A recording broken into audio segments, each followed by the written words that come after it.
I was relaxing far from home when, at 2 in the morning, the alarm in my apartment went off. The security guard called. "Your son-in-law is here. He says he's the new owner." I just smiled and said, "Let him in. He's about to get a surprise. I'm glad to have you here." Follow my story until the end and comment the city you're watching from so I can see how far my story has reached. The phone rang at exactly 2 in the morning, cutting through the silence of my hotel room like a knife. I wasn't surprised. In fact, I'd been expecting this call for weeks. "Mr. Harrison, this is Marcus from Secure Watch Security. Your apartment alarm just went off."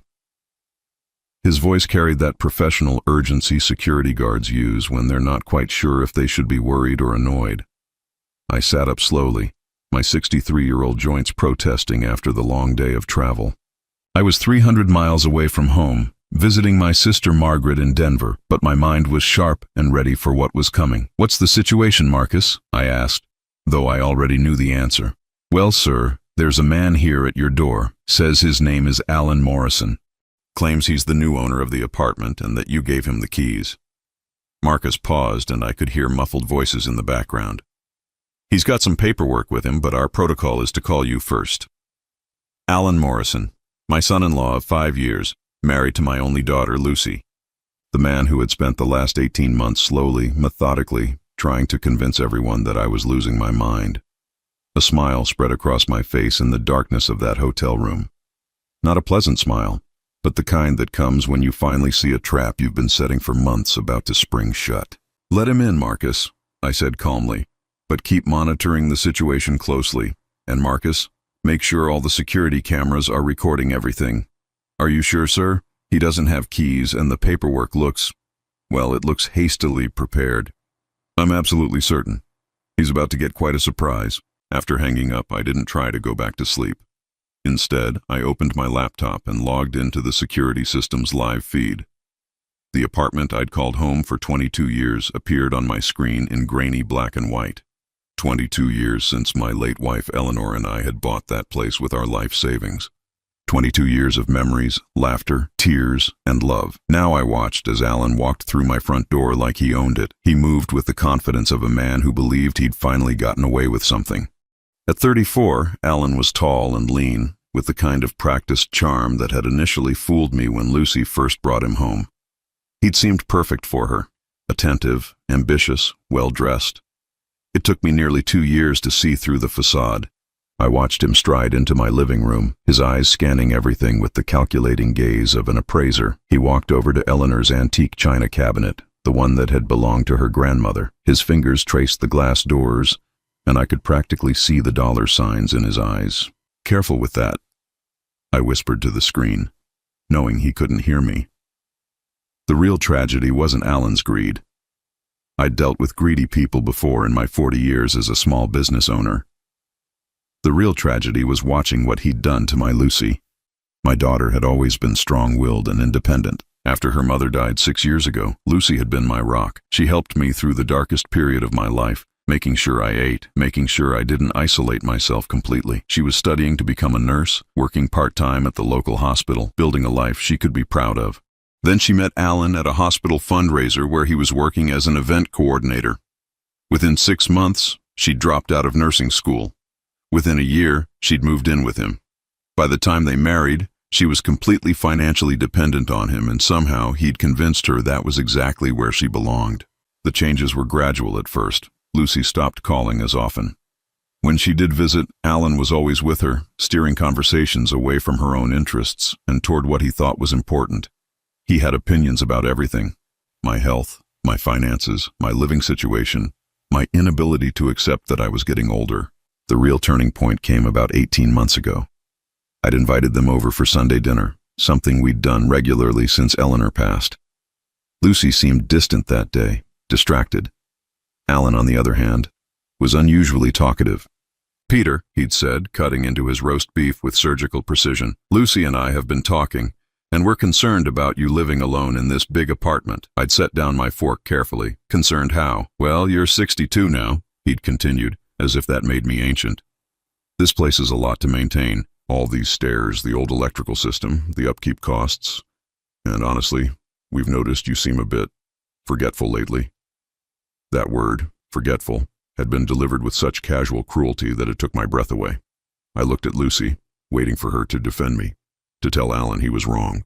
Instead, she nodded along, her eyes not quite meeting mine. Maybe Alan's right, Dad. Maybe it's time to think about simplifying things. Simplifying. As if my life, my independence, my connection to Eleanor's memory could be simplified down to whatever made Alan Morrison more comfortable. That's when I knew I had to be very, very careful. Over the following months, their visits became more frequent and more pointed. Alan would arrive with pamphlets for senior living communities, talking about how much peace of mind it would give everyone if I were somewhere with proper supervision. Lucy would chime in with stories about elderly people she'd heard about, always hypothetical, always cautionary tales about old folks who'd fallen, or forgotten to turn off the stove, or been taken advantage of by unscrupulous contractors. They started showing up unannounced, claiming they wanted to check on me. Alan would walk through the apartment like he was conducting an inspection, noting things that needed repair, questioning whether I was keeping up with the cleaning, commenting on expired food in my refrigerator. The final straw came 3 months ago when I caught Alan going through my desk drawers while Lucy distracted me in the kitchen. When I confronted him, he claimed he was just looking for a pen and seemed genuinely puzzled by my anger. That night, after they left, I sat in Eleanor's chair, the same chair where she'd spent her last months reading mystery novels and watching her birds at the feeder outside our window, and I made a decision. If Alan Morrison wanted to play games with my mind, I'd give him a game he'd never forget. I started small. I'd repeat myself occasionally during conversations, just enough to plant seeds of doubt. I'd ask the same question twice in a phone call with Lucy. I'd pretend to forget appointments or mix up dates. Nothing dramatic, nothing that would actually interfere with my life, but enough to make Alan think his psychological campaign was working. And all the while, I was documenting everything. Every conversation, every visit, every subtle manipulation. I installed new security cameras throughout the apartment, better ones than Alan knew about. I started recording our phone calls. I kept detailed notes about everything they said and did. Most importantly, I started making some very strategic legal arrangements. Now, watching Alan prowl through my apartment at 2 in the morning, I felt a grim satisfaction. He thought he was finally claiming his prize. He had no idea that everything he thought he knew was about to crumble around him. On my laptop screen, I watched him pull out his phone and make a call. Even without audio, I could read his body language. Excited, triumphant, probably calling Lucy to tell her the plan was working. What Alan didn't know was that tomorrow morning, he was going to discover that some games have consequences he never saw coming. I couldn't tear my eyes away from the security feed. Alan moved through my apartment with the casual entitlement of someone who believed it already belonged to him. He opened cabinets, examined my father's war medals on the mantel, even had the audacity to sit in Eleanor's chair and put his feet up on our coffee table. Each movement felt like a violation, but I forced myself to stay calm and keep watching. This was exactly what I'd been waiting for. Alan revealing his true nature when he thought no one was looking. He stood up and walked into my bedroom, disappearing from the living room camera's view. I switched to the bedroom feed and watched him open my dresser drawers, rifling through personal items that no decent person would touch. He found the small jewelry box where I kept Eleanor's wedding ring and a few pieces that had been her mother's. His fingers lingered on them, and I had to grip the edge of the hotel desk to keep from calling the police right then and there. But I needed him to go further. I needed him to commit to whatever plan he and Lucy had cooked up. My phone buzzed with a text message. It was from Lucy. "Dad, Alan said he had to stop by your place for something. Hope that's okay. See you when you get back from Aunt Margaret's." Even now, she was covering for him. Even now, she was helping him lie to me. I remembered when Lucy used to tell me everything. After Eleanor died, we'd grown closer than we'd ever been. She'd come over twice a week, bringing groceries and staying for dinner. We'd sit in the kitchen, and she'd tell me about her nursing classes, about difficult patients, about her dreams of maybe working in pediatric care someday. She'd been 26 then, smart and driven, with her mother's compassion and my stubborn determination. I'd been so proud of her. Even in my grief, watching Lucy build her own life had given me hope that Eleanor and I had raised someone who would make a real difference in the world. The change didn't happen overnight. It was more like watching a flower wilt, so gradual that you don't notice it, until one day you realize what you're looking at is completely different from what was there before. Alan had been working at Morrison Events, his family's business, when they met. The Morrisons were well known in our city. They organized all the big charity galas and corporate functions. Alan presented himself as someone who was building something important, someone with connections and ambitions. What I didn't learn until much later was that Morrison Events was hemorrhaging money. Alan's father had been battling cancer for 2 years, and the medical bills combined with Alan's poor business decisions had nearly bankrupted them. By the time Alan married Lucy, he was desperately looking for a way to save himself financially. I should have seen it sooner. The way he always steered conversations toward money, how he'd casually ask about my retirement savings or property values in the neighborhood, the time he offered to help me organize my financial documents and seemed genuinely annoyed when I declined. But love makes people blind, and Lucy was deeply in love. She saw his attention as devotion, his need to control everything as protection. When he suggested she didn't need to finish nursing school because he could support both of them, she saw it as romantic. When he gradually isolated her from her old friends, she saw it as them building a life together. I tried to talk to her about it once, about 6 months after their wedding. She'd come over alone for the first time in weeks, and I thought maybe I could reach her. "Lucy, sweetheart," I'd said as we sat at the kitchen table. "Are you happy?" She'd looked at me with surprise. "Of course I'm happy, Dad." "Why would you ask that?" "It's just, you seem different lately, more stressed, and I hardly see you anymore without Alan." Her face had hardened in a way I'd never seen before. "Alan loves me, Dad. He takes care of me. Maybe you're just not used to sharing me with someone else." That stung, but I pushed forward. "I'm not trying to share you, Lucy. I just want to make sure you're living your own life, not just the life he wants for you." "What's that supposed to mean?" "I mean, you used to have dreams. You wanted to help people, to make a difference. What happened to nursing school?" She'd stood up abruptly, her chair scraping against the floor.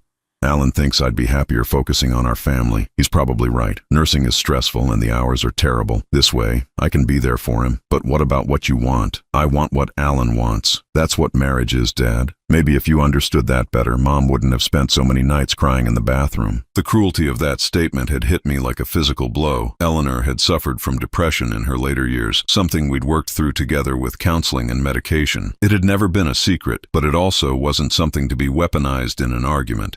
Lucy had immediately looked stricken, as if she couldn't believe those words had come out of her mouth. "Dad, I'm sorry.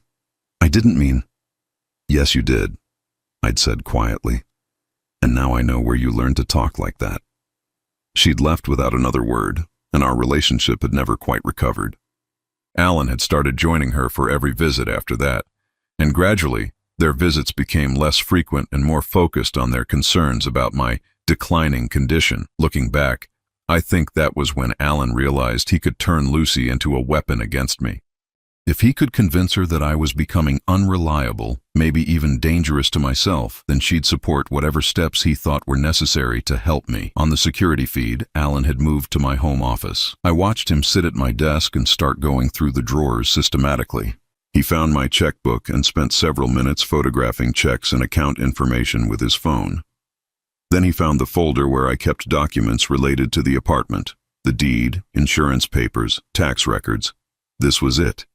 This was what he'd really come for. I watched him photograph everything, his movements quick and efficient.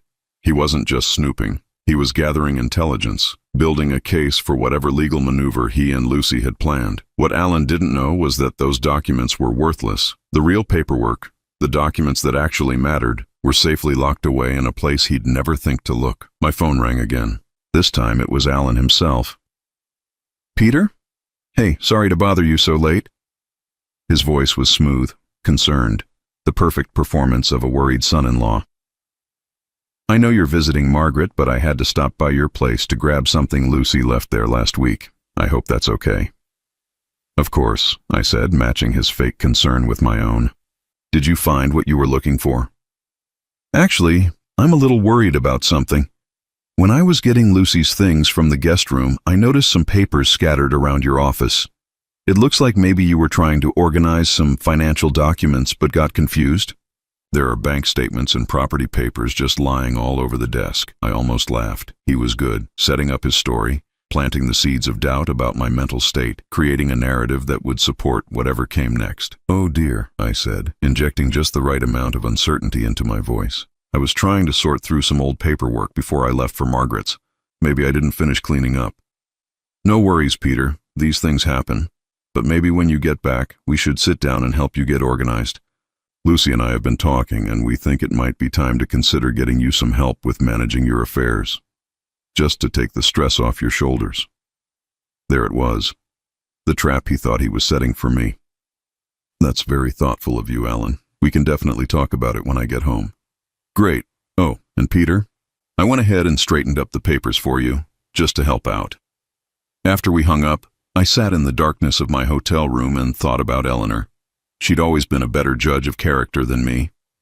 I wondered what she would have thought about Alan, whether she would have seen through him sooner than I did, but I also thought about what she would have wanted me to do about Lucy. Eleanor had loved our daughter fiercely, protectively. She would have wanted me to save Lucy from Alan's manipulation, no matter what it cost me. The problem was, some people can only be saved after they're ready to save themselves, and Lucy wasn't ready yet. She still believed that Alan loved her, that his control was protection, that his isolation was intimacy.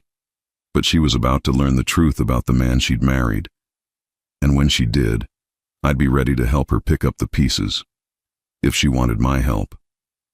For now, though, I had to focus on protecting what was mine, and making sure Alan Morrison learned that some games have consequences he never saw coming. I returned home from Margaret's house 3 days later, carrying a small overnight bag and the weight of what I was about to unleash.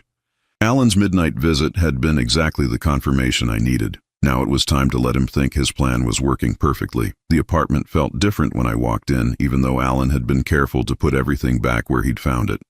But I knew my home too well. The slight angle of a picture frame, the way my desk chair was positioned, the faint smell of his cologne lingering in my office. He'd been thorough, but not invisible. My phone rang within an hour of my return. Lucy's voice was bright, almost aggressively cheerful. "Dad, how was your trip? Did you have a good time with Aunt Margaret?" "It was lovely, sweetheart. She sends her love." I kept my voice warm but slightly tired, playing the part of an aging man who might be just a little overwhelmed by travel. "Listen, Alan and I were wondering if we could come over tonight for dinner. We missed you while you were gone, and Alan mentioned he was a little concerned about some things he noticed when he stopped by." There it was, phase 2 of their plan. "Of course, I'd love to see you both, though I have to admit, I'm feeling a bit scattered since I got back. Travel takes more out of me than it used to." I could practically hear her exchanging glances with Alan. "That's exactly what we wanted to talk to you about, Dad. We think it might be time to look into getting you some help around the house. Just small things, you know? Maybe someone to help with organizing and keeping track of appointments." Help. The word they were using instead of control. "That sounds reasonable," I said, injecting just enough uncertainty into my voice, "though I'm not sure I can afford much extra expense right now." Another pause. "We can talk about that tonight. Alan has some ideas that might help." After we hung up, I walked through my apartment one more time, seeing it as Alan saw it, as an asset to be acquired, a problem to be solved, an obstacle between him and financial security. But he had no idea what he was really walking into. The truth was, I'd known about Alan's plan for 3 months. Not suspected, known. Because unlike Alan, I was actually good at gathering information. It started when I hired a private investigator named Sarah Chen. She was recommended by my lawyer, a sharp woman in her 40s who specialized in elder fraud. I'd told her I suspected my son-in-law was planning something, but I wasn't sure what. What Sarah uncovered was worse than I'd imagined. Morrison Events was $600,000 in debt.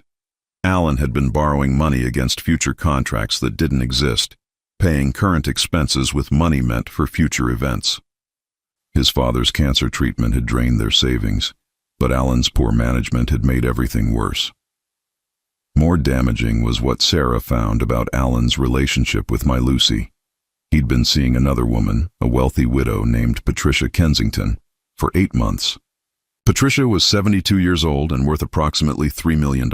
Alan was playing both sides, keeping Lucy as his legal wife while courting Patricia as his potential financial savior. But the most shocking discovery was the forged power of attorney documents. Sarah had followed Alan to a small law office in a strip mall across town. The lawyer, Dennis Garrett, was barely hanging onto his license after multiple ethics violations. For $5,000, Garrett had prepared documents that would give Alan complete control over my finances and property, documents that claimed I'd signed them willingly due to my declining mental capacity. The plan was elegant in its simplicity. First, establish a pattern of behavior that suggested I was becoming incompetent. Then, present the forged documents as something I'd signed during a moment of clarity, recognizing that I needed help. Finally, use those documents to sell my apartment and transfer my assets into accounts that Alan could access. What Alan didn't know was that I'd been recording him for months. My apartment wasn't just protected by the security cameras he knew about.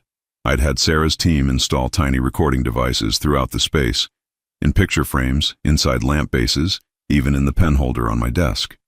Every conversation we'd had in my home for the past 3 months was documented. I also had photographs of Alan with Patricia Kensington, bank records showing his debts, and copies of the forged documents that Dennis Garrett's paralegal had been careless enough to leave in a copy machine. But I needed Alan to incriminate himself completely. I needed him to reveal the full scope of his plan, preferably with Lucy present so she could hear exactly what kind of man she'd married. When they arrived that evening, Lucy hugged me with what seemed like genuine affection, but I could see the concern in her eyes, concern that Alan had carefully cultivated. "You look tired, Dad. Are you feeling okay?" "I'm fine, sweetheart. Just a little overwhelmed, I suppose. There seem to be so many things to keep track of these days." Alan stepped forward, his smile perfectly calibrated to convey concern and competence. "That's actually what we wanted to talk to you about, Peter. Lucy and I have been discussing your situation, and we think we might have a solution that could really help you." We sat in the living room where Eleanor's portrait watched over us from the mantel. I wondered what she would think of this moment, of the choice I was about to make. "What kind of solution?" I asked, settling into my chair with a slight wince that was only partially performative. Alan pulled out a folder, not the one containing the forged documents, but something that looked more official. "Well, first, we think you should consider moving somewhere more manageable. This apartment is a lot for one person, and the maintenance costs alone must be eating into your retirement savings." "I've been thinking about that," I lied smoothly, "though I'm not sure where I'd go. This has been my home for so long." "That's where we can help," Lucy chimed in, her voice gentle but persistent. "Alan found this wonderful assisted living community about 20 minutes from our house. It's not a nursing home. It's more like luxury apartments with services available if you need them." Alan leaned forward, his eyes lighting up with manufactured enthusiasm. "The best part is they have a buy-in program.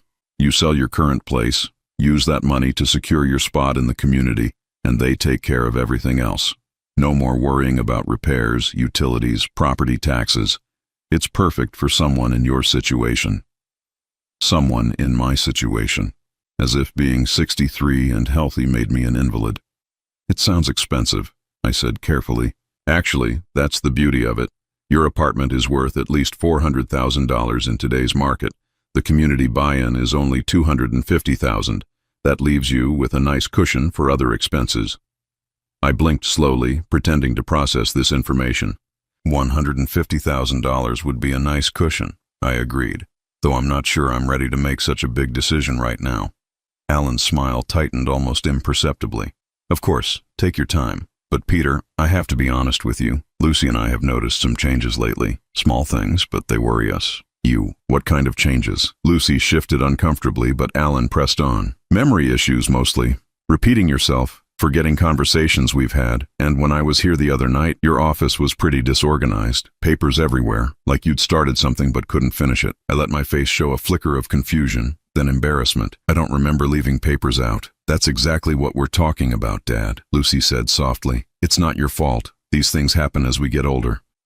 But maybe it's time to let someone else handle the complicated stuff so you can focus on enjoying your life." Alan nodded gravely, which brings me to another suggestion. I've done some research, and there are legal documents called powers of attorney that can really help in situations like this. Basically, you designate someone you trust to handle financial and legal matters when you're not feeling up to it. "Someone like you?" I asked. "Well, Lucy and I would be honored to help, if that's what you wanted. We could take care of all the details with selling the apartment, setting up your new living situation, managing your investments. You wouldn't have to worry about any of it." The trap was beautiful in its completeness. They'd constructed a narrative where every reasonable concern I might have was evidence of my incompetence, where every hesitation proved I needed their help. What they didn't know was that I'd already made my own legal arrangements. 2 weeks ago, I'd met with my real lawyer, Rebecca Martinez, and updated my will. I'd also created a revocable trust that placed all my assets beyond Alan's reach, no matter what documents he thought he had. More importantly, I'd prepared a little surprise that would reveal everything Alan thought he was hiding. I stood up slowly, as if the conversation had tired me. This is a lot to think about. Would it be possible to see some of these documents you mentioned? I'd like to look them over before making any decisions. Alan's eyes brightened. Of course. Actually, I brought some preliminary paperwork with me tonight, just in case you were interested. Nothing you need to sign right away, just something to review. He reached into his briefcase and pulled out a folder. As he handed it to me, our fingers brushed, and I saw something flicker in his eyes. Triumph, satisfaction, the look of a predator who thinks he's cornered his prey. If only he knew that I was the one who'd been setting the trap all along. I'll look these over tonight, I said, clutching the folder against my chest. Thank you both for caring so much about my welfare. After they left, I sat in Eleanor's chair and opened Alan's folder. The documents were masterfully crafted forgeries, complete with official letterheads and legal language that would fool most people. They granted Alan sweeping powers over my finances, my property, even my medical decisions. At the bottom of each page was a space for my signature, along with a notary seal that I was certain had never seen the real documents. I picked up my phone and called Rebecca Martinez. Rebecca, it's Peter Harrison. They just delivered the forged documents. Yes, everything we discussed. How soon can you arrange the meeting? Tomorrow morning, Alan Morrison was going to discover that some games have consequences far beyond what he'd ever imagined. I called Alan the next morning at exactly 9 o'clock, my voice carefully modulated to sound confused and slightly overwhelmed. Alan, I've been looking at those papers you left with me, and I'm having trouble understanding some of the language. Would it be possible for you to come over and explain them to me? Of course, Peter. I'll be right there. The eagerness in his voice was unmistakable. He thought I was ready to sign away my life. I spent the 20 minutes before his arrival preparing the apartment. The recording devices Sarah Chen had installed were all active. My laptop was open and positioned to capture everything that was about to happen. Most importantly, I'd arranged for Rebecca Martinez to arrive at exactly 10:30, giving Alan just enough time to reveal everything. When Alan walked through my door, he brought an energy I'd never seen before, confident, almost predatory. He was carrying a leather briefcase and wearing his most expensive suit, as if he were closing a major business deal. How are you feeling today, Peter? You sounded a little confused on the phone. I gestured weakly toward the couch. I'm fine, just overwhelmed by all this legal language. I've never been good with complicated paperwork. Alan's smile was patronizing as he sat down and opened his briefcase. That's perfectly normal, Peter. Most people find legal documents confusing. That's why it's so important to have someone you trust help you navigate these things. He pulled out the forged power of attorney documents and spread them across my coffee table like a salesman displaying his finest wares. Now, let me walk you through this step by step. This first document gives me the authority to handle your banking and investment accounts. It's really just a safety net. You'll still have access to everything, but if you ever feel overwhelmed or forget something important, I can step in and help. I picked up the document and squinted at it, holding it close to my face as if I were having trouble reading. It says here that you'd have complete authority over all my financial accounts. That seems like a lot of responsibility for you. It might seem like a lot, but honestly, it's pretty standard. And Peter, between you and me, Lucy and I have been worried about some of the financial decisions you've been making lately. What do you mean? Alan leaned forward, his voice taking on the tone of someone delivering unwelcome but necessary news. Well, for instance, we noticed you've been getting calls from telemarketers, and sometimes you seem confused about whether you've already donated to certain charities. Last month, you mentioned paying the same bill twice because you couldn't remember if you'd already sent the check. None of that was true, but I nodded as if I recognized the behavior he was describing. And then there's the apartment maintenance, he continued.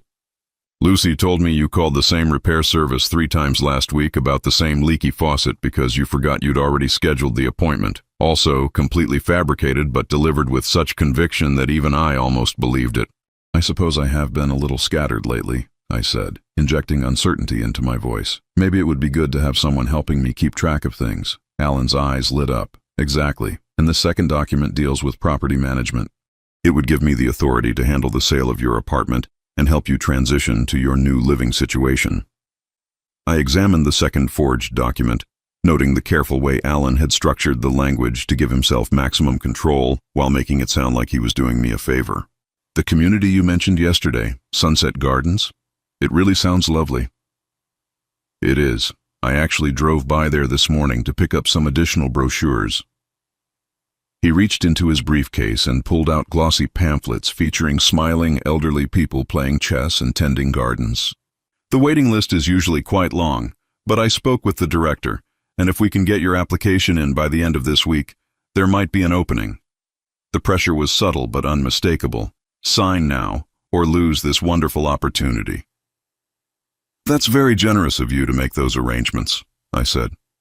Though I have to ask, what's in this for you and Lucy? This seems like a lot of work on your behalf. For the first time, Alan's mask slipped slightly. His smile became more calculating, more honest about his motivations. Well, to be completely transparent, Peter, Lucy and I are planning to start a family soon. Having you settled somewhere safe and comfortable would give us peace of mind, and it would also free up our time to focus on our own future. The lie came so easily that I wondered how many other lies he'd told Lucy, how many manipulations she'd accepted as love. I see. And the money from selling the apartment? The extra $150,000 you mentioned, where would that go? Into a managed investment account, of course. Something safe and stable that would provide you with additional income. I've already researched some excellent options. Managed by him, no doubt. Invested in accounts he could access whenever he needed to cover his mounting debts. I set the documents down on the coffee table and looked directly at Alan. Can I ask you something honestly? Of course. Do you think I'm losing my mind? The question caught him off guard. For a moment his carefully constructed facade cracked, and I saw the real Alan Morrison, cold, calculating, utterly without empathy. Peter, I think you're getting older, and that comes with challenges, memory issues, difficulty processing complex information, problems with organization and decision-making. None of that makes you crazy, but it does make you vulnerable. Vulnerable. There was the truth, finally spoken aloud. Vulnerable to what? To people who might take advantage of you. To making financial mistakes that could cost you everything you've worked for. To accidents or emergencies that you might not be able to handle on your own. I nodded slowly, as if I were absorbing this assessment of my capabilities. So these documents would protect me from all of that? Exactly. They'd ensure that someone who cares about you is looking out for your best interests. I picked up a pen from the coffee table and held it over the signature line of the first document. Alan's breathing actually quickened, his eyes fixed on the pen like a hawk watching prey. Before I sign these, I said slowly, I have one more question. What's that? How long have you been sleeping with Patricia Kensington? The pen clattered to the floor. Alan's face went completely white, then flushed red as the implications of my question hit him. I don't know what you're talking about. Patricia Kensington, 72 years old, widow, lives in the penthouse at Harborview Towers. You've been seeing her twice a week for the past 8 months. Usually on Tuesday afternoons and Friday evenings, when you tell Lucy you're working late. Alan stood up abruptly, his hands shaking. Peter, I think you're confused. Maybe you saw me at a business meeting and misunderstood.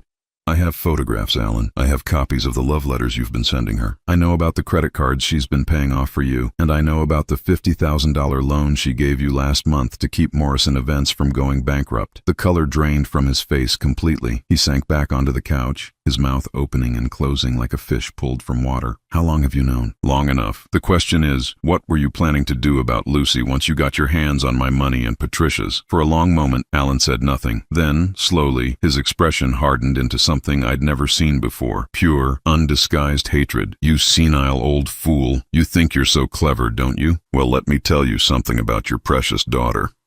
She doesn't give a damn about you. She hasn't cared about you since her mother died. The only reason she puts up with your pathetic neediness is because she knows you're going to leave her money when you die. The cruelty in his voice was breathtaking, but I forced myself to remain calm. Is that what you told her? That I'm needy and pathetic? I didn't have to tell her anything. She figured it out herself. Do you know what she calls you when we're alone? The burden. That's her pet name for you. The burden she inherited when her mother died. Each word was designed to cut, to destroy whatever confidence I had left. And if I really had been a confused, vulnerable old man, it probably would have worked. She agrees with this plan then? Selling my apartment, putting me in assisted living? Alan's laugh was ugly. Agrees with it? Peter, it was her idea. She's the one who suggested we might need to take more drastic action to protect you from yourself. She's the one who found the lawyer willing to prepare these documents. I just handled the details. My heart broke a little at that revelation. Not because I believed Alan completely, but because I knew there was probably some truth mixed in with his lies. Lucy had been pulled so far into his world that she might genuinely believe she was helping me. And after you get control of my assets, what happens to Lucy then? What do you think happens? She gets what she deserves for being stupid enough to trust me. The apartment door opened, and Lucy walked in carrying grocery bags and calling out cheerfully, "Dad? Alan?" I brought ingredients for lunch. I thought we could. She stopped abruptly when she saw Alan's face, the scattered documents on the coffee table, the tension crackling in the air. What's going on? Alan recovered quickly, his mask sliding back into place. Your father's been asking some strange questions, honey. I think he's more confused than we realized. Lucy set down the groceries and looked between us, her expression concerned but not alarmed. What kind of questions? He seems to think I'm having an affair with some woman named Patricia. He's making wild accusations about forged documents and financial fraud. I'm worried this might be more serious than we thought. I watched Lucy's face as she processed this information. I saw her looking at Alan with trust and love, then looking at me with pity and concern. In that moment, I understood how completely he'd isolated her from reality. "Dad," she said gently, sitting down beside me on the couch. "Alan would never do anything like that. He loves me, and he's been trying so hard to help you. Maybe you're just feeling overwhelmed by all the changes we've been discussing." I looked into my daughter's eyes and saw a stranger. Someone who'd been so thoroughly manipulated that she couldn't recognize the truth even when it was staring her in the face. "Lucy, sweetheart, I need you to listen to me very carefully.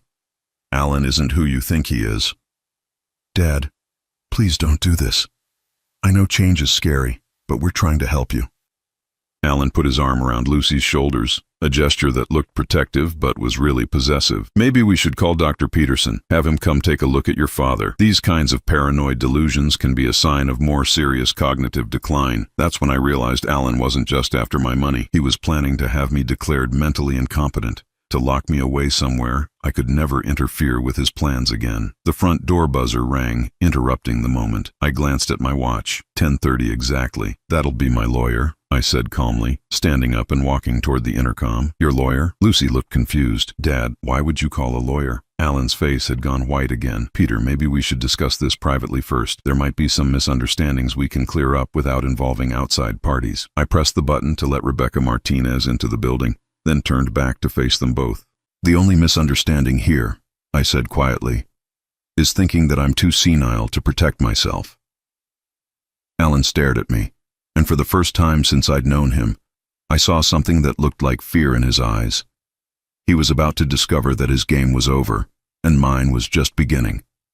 Rebecca Martinez entered my apartment like a force of nature, confident, professional, carrying a briefcase that looked far more legitimate than anything Alan had brought with him. Behind her came Detective James Wright, a man in his 40s whose presence immediately changed the atmosphere in the room. "Good morning, Mr. Harrison," Rebecca said, her voice crisp and authoritative. "I believe you have some documents you'd like us to examine." Lucy looked between me and the newcomers, her confusion deepening. "Dad, what's going on? Who are these people?" "Lucy, I'd like you to meet Rebecca Martinez, my attorney, and Detective Wright from the Fraud Division. I've asked them here because we have some serious matters to discuss." Alan had gone completely still, but I could see his mind racing, trying to calculate his options. He glanced toward the door, then back at the detective, clearly weighing whether he could somehow talk his way out of whatever was coming. "I don't understand," Lucy said, her voice small and frightened. "Dad, you're scaring me. What kind of fraud?" Rebecca opened her briefcase and pulled out a thick folder. "Ms. Morrison, your husband has been attempting to defraud your father using forged legal documents. We're here to arrest him and to ensure your father's assets are properly protected." "That's impossible," Lucy said immediately, moving closer to Alan. Alan would never do anything like that. Dad, tell them this is all a misunderstanding. I looked at my daughter, this young woman I'd raised and loved, who was now defending the man who'd been systematically destroying both our lives. The pain in my chest was sharp and immediate. Lucy, there's no misunderstanding. Alan has been planning to steal my money and property for months.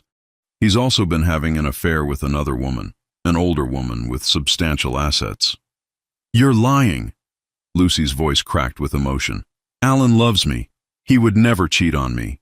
Detective Wright stepped forward, his expression sympathetic but firm. Ma'am, I understand this is difficult, but we have extensive evidence of your husband's fraudulent activities. We also have documentation of his relationship with Patricia Kensington, including financial transactions between them. Alan finally found his voice. This is harassment. Peter's been showing signs of dementia for months. Ask anyone who's spent time with him recently. These are the paranoid delusions of a confused old man. Is that so? Rebecca asked coolly. She pulled out a small recording device and set it on the coffee table. Then perhaps you can explain this conversation from 20 minutes ago. She pressed play, and Alan's voice filled the room, clear and unmistakable. What do you think happens? She gets what she deserves for being stupid enough to trust me. Lucy's face went white. What? What is he talking about? Rebecca continued playing the recording. Alan's voice came through again. Do you know what she calls you when we're alone? The burden. That's her pet name for you. The burden she inherited when her mother died. I watched my daughter's face crumble as she heard the man she loved describing her with such casual cruelty. The betrayal in her eyes was devastating to witness. Alan, her voice was barely a whisper. Is this real? Did you really say these things? Alan looked trapped, his usual smooth confidence completely gone. Lucy, you have to understand, I was angry. He was making accusations threatening me. I said things I didn't mean. Which part didn't you mean? Detective Wright asked. The part where you called your wife stupid, or the part where you admitted you were planning to abandon her after stealing her father's money? I want a lawyer, Alan said quickly. That's your right, the detective replied. But first, let's discuss the forged documents you brought here today. Rebecca picked up the power of attorney papers from my coffee table and examined them carefully. These are remarkably well-crafted forgeries. The letterhead, the notary seals, even the paper stock. Someone put considerable effort into making these look authentic. Or she handed them to Detective Wright, who studied them with professional interest. Mr. Morrison, can you tell us where you obtained these documents? I'm not saying anything without my lawyer present. That's fine, but I should inform you that we've already spoken with Dennis Garrett, the attorney who prepared these forgeries. He's been very cooperative in exchange for a reduced sentence. Alan's face went ashen. The trap that had taken months to construct was finally closing around him. Lucy sank into Eleanor's chair, her hands trembling as she stared at the man she'd married. I don't understand any of this. Alan, just tell me the truth. Did you forge those papers? Alan looked at her with something that might have been genuine regret. Lucy, I was desperate. My father's medical bills, the business failing. I was drowning. I thought if I could just get access to some of your father's money temporarily, I could fix everything and pay it back. So you were going to steal from my father? Not steal. Borrow. And only because I knew he had more than enough. He's been sitting on $400,000 in property value alone, plus his retirement savings. He doesn't need all that money. The entitlement in his voice was staggering. Even caught red-handed, he still believed he had the right to take what wasn't his. Rebecca Martinez opened another folder and pulled out a different set of documents. Mr. Harrison, would you like to explain to your daughter what you've actually done with your assets? I took a deep breath, knowing that what I was about to reveal would change everything between Lucy and me forever. 3 months ago, I created a revocable trust. All of my assets, the apartment, my retirement savings, my investment accounts, have been transferred into that trust. The trust is managed by Rebecca's law firm and cannot be accessed through any power of attorney, forged or legitimate. Lucy looked confused. What does that mean? It means, Rebecca explained, that even if your father had signed legitimate documents giving your husband control over his finances, there would be nothing for him to control. The trust protects all assets from fraud, manipulation, or coercion. But what happens to the money when Dad dies? Lucy asked, and I could hear the first hint of concern for her own future in her voice. I reached into my jacket pocket and pulled out a sealed envelope. That depends on the terms of my will, which I updated 2 weeks ago. Lucy's eyes widened. Updated how? Your inheritance was contingent on you maintaining a relationship with me based on love and respect, not financial manipulation. Given your participation in Alan's scheme, I've had to reconsider those terms. My participation? Lucy's voice rose. Dad, I was trying to help you. Alan convinced me you were getting confused, that you needed protection.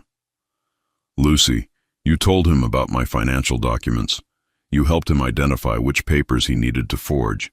You supported his plan to have me declared mentally incompetent and put in assisted living. Tears started streaming down her face. But I thought it was for your own good. I thought we were protecting you. From what? From living independently in my own home? From making my own decisions about my money and my future? Detective Wright cleared his throat. Mr. Morrison, I'm placing you under arrest for attempted fraud, forgery, and conspiracy to commit financial elder abuse. As the detective read Alan his rights, Lucy stood up abruptly. Wait, how long have you known? Dad, how long have you been planning this? I hired a private investigator 3 months ago. I've been recording conversations, documenting attempts at manipulation, and gathering evidence ever since. You've been lying to us? Pretending to be confused? I've been protecting myself from people who were trying to steal from me. Lucy stared at me as if she'd never seen me before.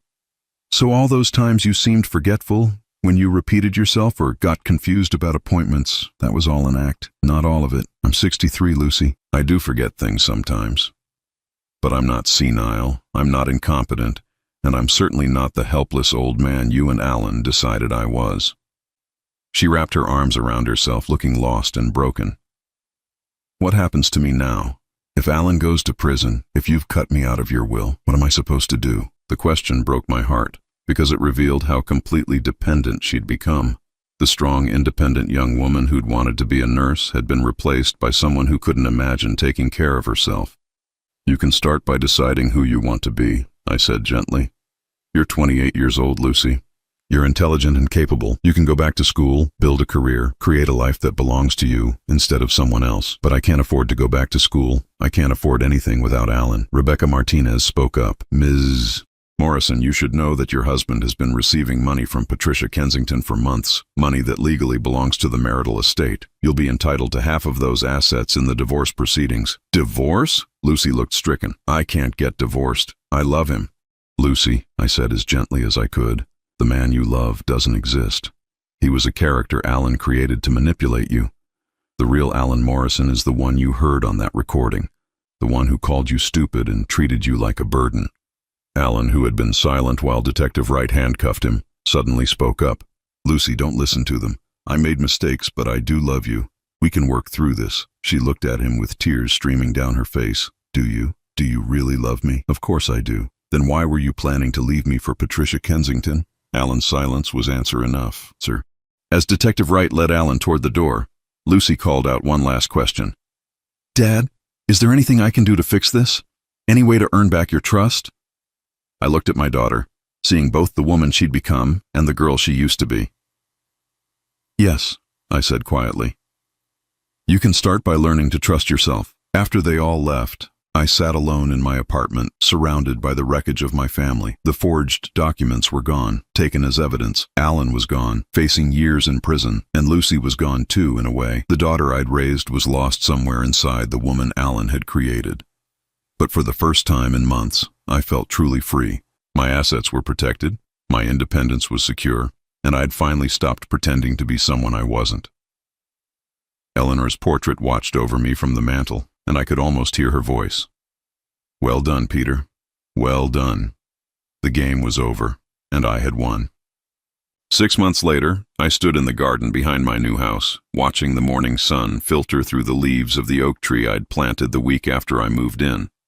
The house was smaller than my old apartment, just 2 bedrooms, a cozy kitchen, and a living room with large windows that looked out over the garden I was slowly creating. It wasn't the home Eleanor and I had shared, but it was mine, in a way that felt deeper and more secure than anything I'd owned before. Every decision about this place had been mine alone. From the location to the paint colors to the flowers I'd chosen for the beds along the back fence, the morning routine had become precious to me. Coffee first, black and strong, drunk while standing at the kitchen window.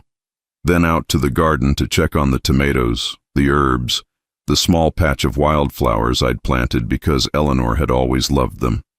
Simple tasks that grounded me and reminded me that I was still capable of creating something beautiful. My phone buzzed in my pocket, a text message from Lucy. She'd been trying to reconnect for months now, sending messages that ranged from apologetic to angry to pleading. This one was brief. "Dad, can we please talk? I miss you." I read it twice, then put the phone away without responding.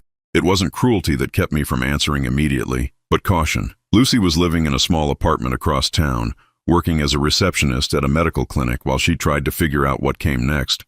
The divorce from Alan had been finalized last month, and she'd received her share of the money he'd taken from Patricia Kensington. Enough to get back on her feet, but not enough to avoid the hard work of rebuilding her life. I wanted to help her.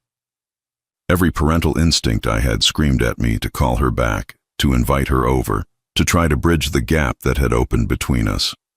But I'd learned something important over these past months. Sometimes the most loving thing you can do is let someone find their own way back to themselves. The mailman arrived just as I was deadheading the roses. Among the usual bills and advertisements was a letter from Rebecca Martinez. I opened it standing there in the garden, surrounded by the life I'd built for myself. "Dear Peter," it read, "I wanted to update you on the final resolution of the Morrison case. Alan Morrison pled guilty to all charges and has been sentenced to 4 years in prison, with the possibility of parole in 2 years. Dennis Garrett, the attorney who prepared the forged documents, received 18 months. Patricia Kensington has recovered most of her money and is not pressing additional charges. 4 years. It seemed like both too much and too little for what Alan had tried to do, but it was enough to ensure he couldn't hurt anyone else for a while, and perhaps enough time for him to consider the choices that had brought him to that point." The letter continued, "I also wanted to remind you that your will and trust documents are securely filed with our office. Should you wish to make any modifications to the terms regarding your daughter's inheritance, we can schedule a meeting at your convenience." I folded the letter and slipped it into my pocket. Lucy's inheritance remained unchanged. She would receive everything when I died, but only if she could demonstrate that she'd rebuilt her life on her own terms, not as someone else's dependent. It was a test, perhaps, but one I hoped she'd ultimately pass.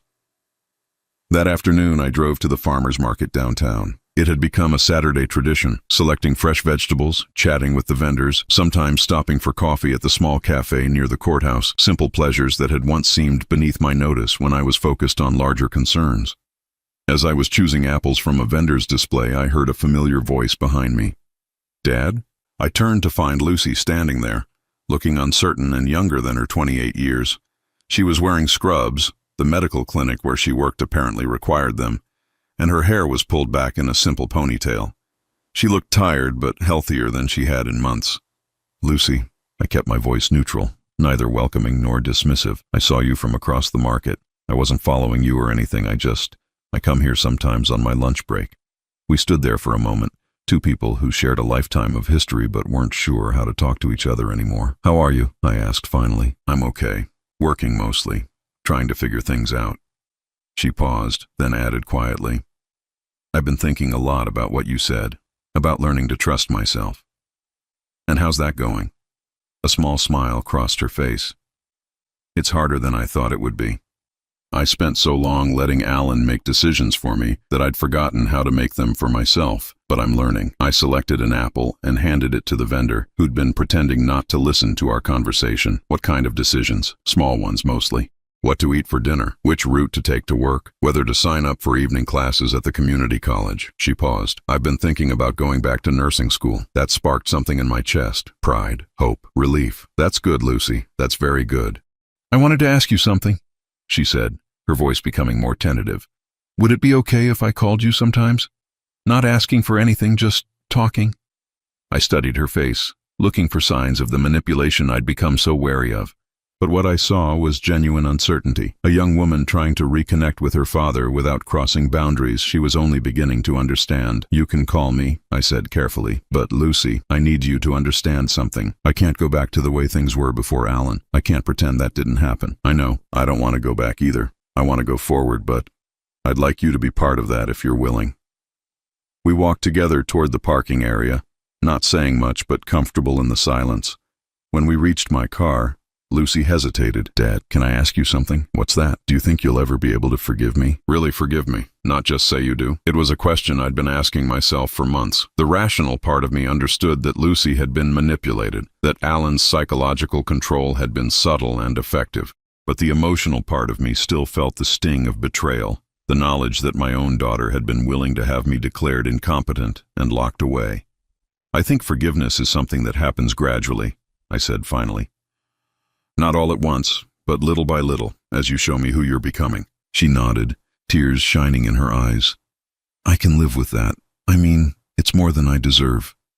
Lucy, everyone deserves a chance to start over, even you." After she left, I drove home through streets that had become familiar and comforting. The house welcomed me back with its quiet rooms and the garden that was slowly taking shape under my care. I made dinner, nothing elaborate, just a grilled chicken breast and vegetables from the farmer's market.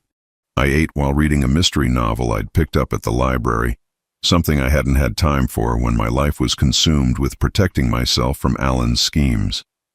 As the sun set, I took my coffee out to the small patio I'd built behind the kitchen. The garden was still young, but I could see what it would become. A place of peace and growth, somewhere I could tend to living things and watch them flourish. My phone rang just as the first stars were becoming visible. It was Margaret, calling from Denver. "Peter, how are you, dear? I've been thinking about you." "I'm well, Margaret, really well." "You sound different, lighter somehow." I smiled, looking out over my garden. "I feel lighter, free, I suppose." "And Lucy? Any word from her?" "I saw her today, actually. She's doing better, working, considering going back to school." "That's wonderful. Do you think you two will be able to work things out?" "Maybe, in time. She needs to find herself first, and I need to trust that she can do that." After we hung up, I sat in the gathering darkness and thought about the choices that had brought me to this moment. 6 months ago, I'd been living in fear, pretending to be confused and helpless while I gathered evidence against a man who wanted to steal my life. Now I was genuinely at peace, living simply but comfortably, surrounded by the things I'd chosen rather than the things others had imposed on me. The apartment where Eleanor and I had been so happy was someone else's home now. I'd sold it 2 months after Alan's arrest, using the money to buy this house and invest the rest in a way that would provide security without making me a target for future manipulation. Eleanor's portrait sat on my mantel here too, but in this house it felt less like a shrine and more like a blessing. She would have liked this place, I thought. She would have loved the garden and the quiet evenings and the sense that I was finally living life on my own terms. Before going inside for the night, I checked my phone one more time. No new messages from Lucy, but I wasn't disappointed. She was learning to give me space, to respect the boundaries I'd set. That restraint was more valuable than any amount of desperate pleading would have been. I locked the doors, turned off the lights, and climbed the stairs to my bedroom. Tomorrow I would work in the garden again, maybe drive to the nursery to pick out some fall flowers to plant. Simple plans that belonged entirely to me. For the first time in years, I fell asleep without worrying about what someone else might be planning for my future. I'd protected what was mine, set boundaries that couldn't be crossed, and chosen peace over the exhausting work of maintaining relationships that had been built on manipulation rather than love. The game was over, and I had won. Not through anger or revenge, but through the quiet strength of knowing my own worth and refusing to let anyone diminish it. In the morning, my garden would be there waiting for me, growing a little each day under my care, just like the new life I was building, one choice at a time.